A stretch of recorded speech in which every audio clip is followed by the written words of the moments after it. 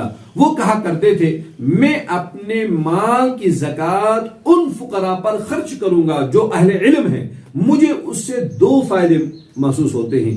ایک فائدہ تو غریب کا تعاون کرنا، اور دوسرا فائدہ مجھے جو اس میں محسوس ہوتا ہے وہ یہ فائدہ ہے کہ دینی تعلیم کی تبلیغ اور اشاعت میں بھی تعاون ہوتا ہے.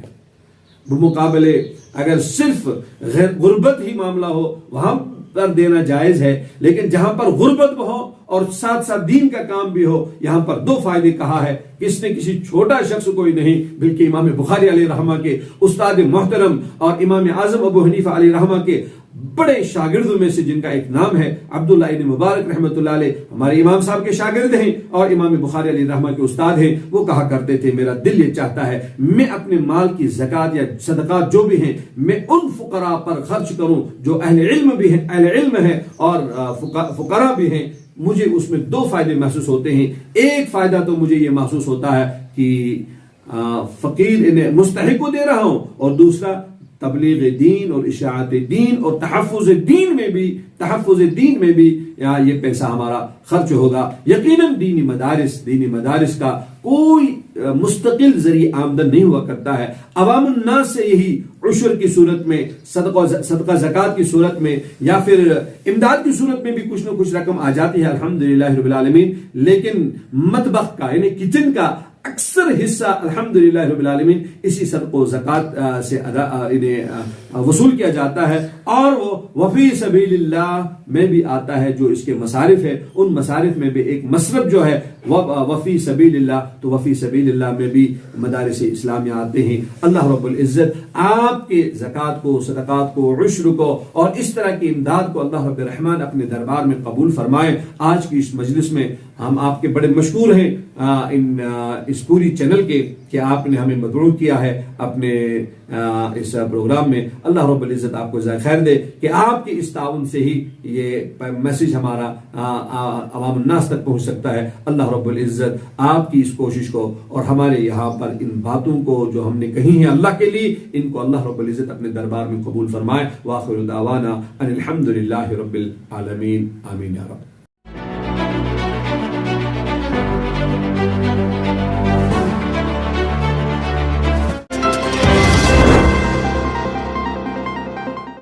بسم اللہ الرحمن استغفر اللہ العظیم استغفر اللہ العظیم.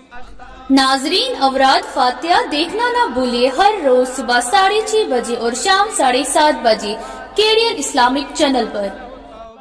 اللہم انت السلام و منک السلام.